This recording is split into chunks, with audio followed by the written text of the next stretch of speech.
Rouvel disait l'empereur natif d'Alsace était un des meilleurs avocats de commun. Il avait de l'esprit, de cet esprit qui caractérise un bon praticien. Il influait presque toujours les délibérations, prenait facilement des préjugés, croyait peu à la vertu, était d'un patriotisme assez exalté. C'est un problème que de savoir si c'est enrichi au directoire.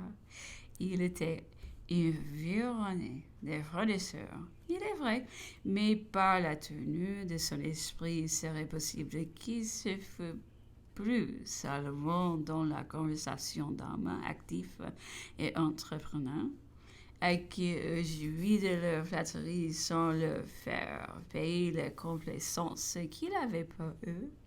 Il avait une haine particulière contre le système germanique. Il montrait de l'énergie dans les assemblées, soit avant ou après sa magistrature. Il aimait à travailler et à agir. Il avait été membre de la constituante de la Convention.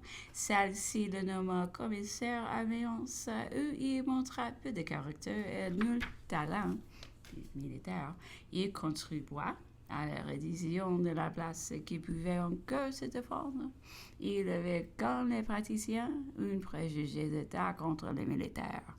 Carnot, natif de Bourgogne, était entre très jeune dans le génie et soutint dans son cœur le système des Montalembert. Il passait plus original parmi les camarades et était déjà chevalier de Saint-Louis lors de la Révolution qu'il embrassa chaudement. Il fut nommé à la Convention et membre du comité de salut public avec Robespierre. Barère, coûtant c'est juste bio par un accueillot de bois.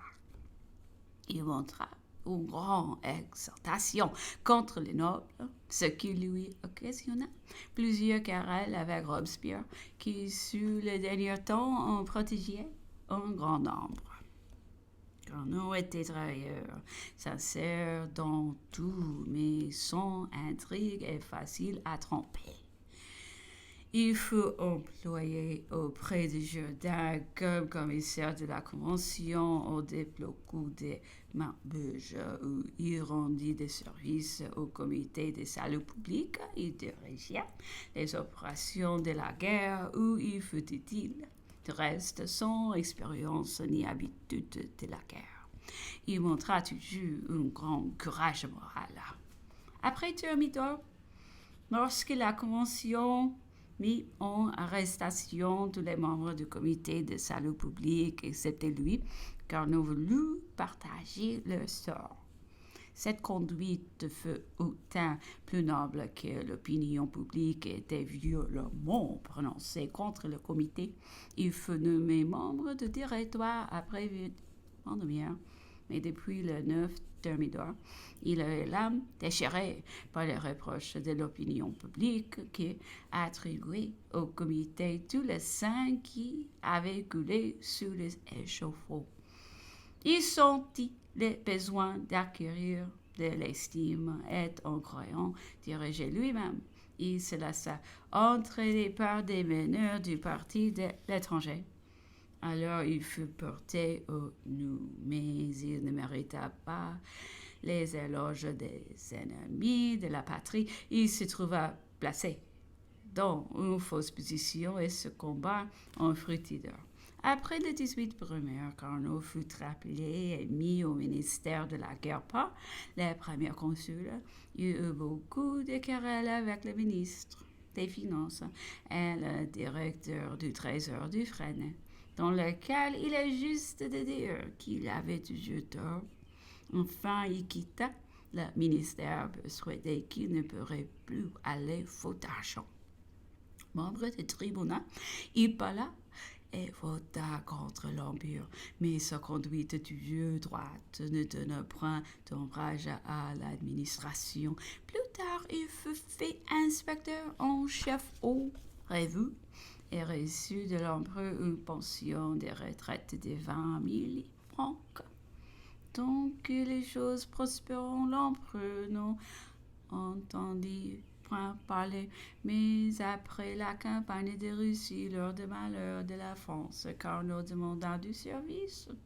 La ville d'Anvers lui fut confiée, il se comporta bien, aurait eu de 1815. L'empereur, après quelques hésitations, le nomma ministre de l'Intérieur et il n'eut pas lieu de s'en plaindre. Il le trouva fidèle, propre, travailleur et toujours vrai. Nommé de la commission de gouvernement provisoire au mois de juin, et peu propre à cette fonction, et il y fut joué. Le teneur de la Manche est né en Normandie. Il avait été officier dans le génie avant la Révolution. On a peine à s'expliquer comment il faut nommer au directoire. Ce ne peut être que par une de ces bizarreries attachées aux grandes assemblées. Il était de peu esprit, de peu instruction et d'un petit caractère.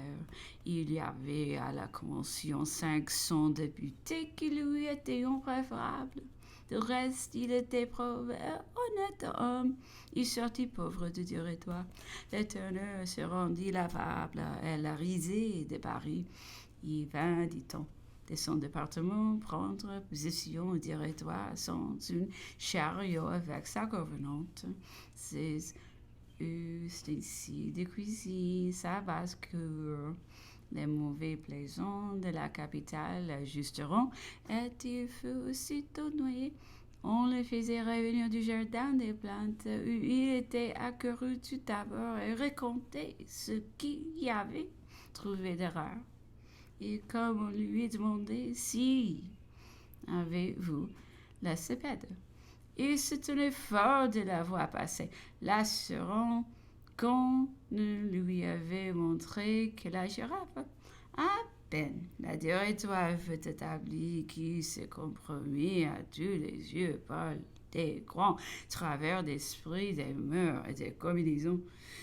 Ce ne fut que faute et absurdité. Il se trouva discrédité, perdu au moment même de son apparition. Les directeurs, étourdis de leur élévation, songeront à se donner des manières et courront après le bon ton pour mieux réussir.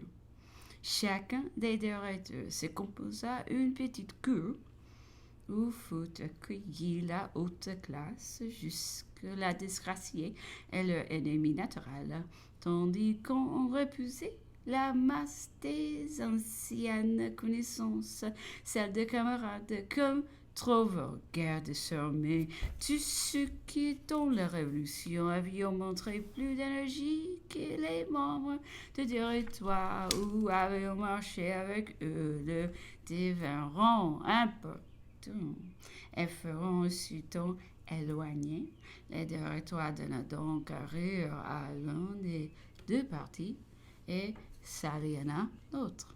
Les 5 petites cours existieront autant plus de servitude qu'elles étaient subalternes et ridicules, mais un grand nombre d'hommes ne pourront se résoudre à plier devant des formes qui ni les circonstances récentes, ni la nature du gouvernement, ni le prestige des gouvernants ne pouvions faire admettre.